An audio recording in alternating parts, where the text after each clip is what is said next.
कंधमाल जिला राइकिया प्राणी चिकित्सालय रे गत एक वर्ष है कौनसी डाक्तर रहु नथिबा बेले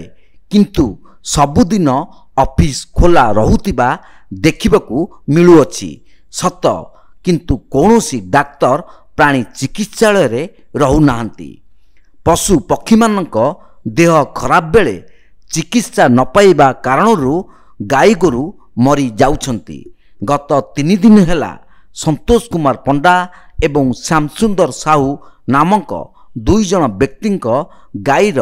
देह खराब थिबा सकाशे सेमाने गाई गुड़ी को प्राणी चिकित्सालय को आनिथिले किंतु सेठारे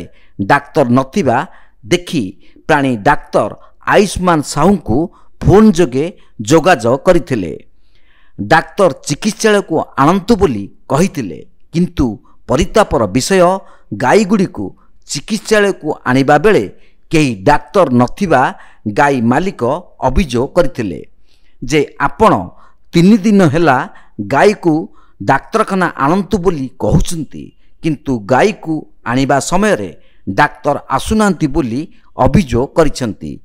ए विषय रे चिकित्सालय दायित्व रे थिबा भारप्राप्त अधिकारी दीपक कुमार प्रधान को पचारिबारु से कहिसंती जे मो नजर को एमिति घटना केबे आसिनी कि मते केही फोन करी नाहंती बोली मत प्रकाश करिसंती। मु जे इंचार्ज विभो राइकिया मु चार्ज रे अछि दारिमाडी मु पंडा बाबू को केबे कहि नै कि हमको दिन आस मु लेट करनी हला जो दिन से तांको फोन भी मु रिसीव करे एमिति नुहे जे मु तांको फोन रिसीव करनी से मिछ कहले। आ गोटे कथा मु कहबी पंडा बाबू जो कहउछंती आमे लोक को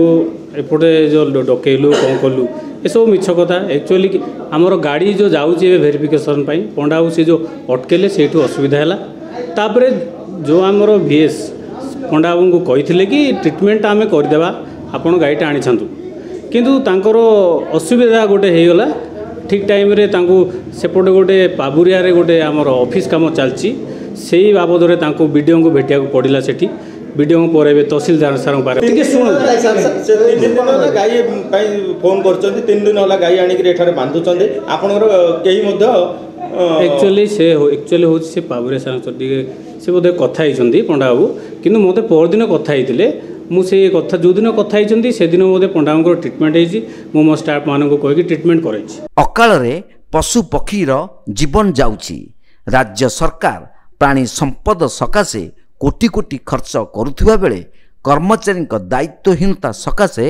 योजना गुड़िकर सफल रूपायन होई पारु नाही बोली बुद्धिजीवी मतरे शुणिबाकू मिलुअछि। मोर गाई गोटे मला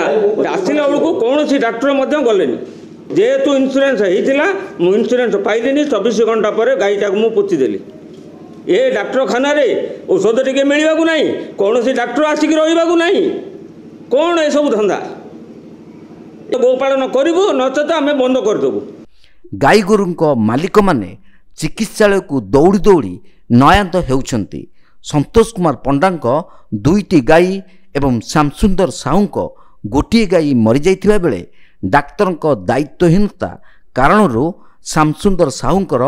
गाईर इंश्योरेंस टंका मिली पाला नाही बोली अभियोग करछंती। गाई आज 3 दिन आलनी और गाई सेवा पाउना एटी डॉक्टर किए नहांती पचारे कहते मुझे पाबुरिया VS के मुझे जानी चिन्नी दीपक सार जी बस अच्छी से कहते मुझे इंचार्ज फोन कले कहते मुझे आसीपारि पाबुरिया सार मुझे ना चिन्हनी डाक कहले मुझे भी आसीपारि मोर 3 दिन आज्ञा गाई आनी रखिली बांधिनी कष्ट लगुच आज्ञा आ पूर्व मोर गाई 2टा मरी जाइए VS मैंने स्ट्राइक करते दरमा बढ़ाई एवं कहते आपण मैंने स्ट्राइक करूँ गाई गोटे मला सार मोर 2टा ट्रिटमेंट करी LI सार मैंने जहाँ जाने ताहा कर आज की 3 दिन है गाई आनी बांधु सार 8टा 11 मु क्षीर बिकिले बंचुची मु गोटे गरीब लोक आमको सरकार चाषी बोली आमको आजीवन देनी किंतु एमाने कहले आमको गुंडा आनी धमकाउछंती आज्ञा एठी। कंधमाल जिला राइकेरू नृसिंह चरण दास को रिपोर्ट तीर्थक्षेत्र लाइव।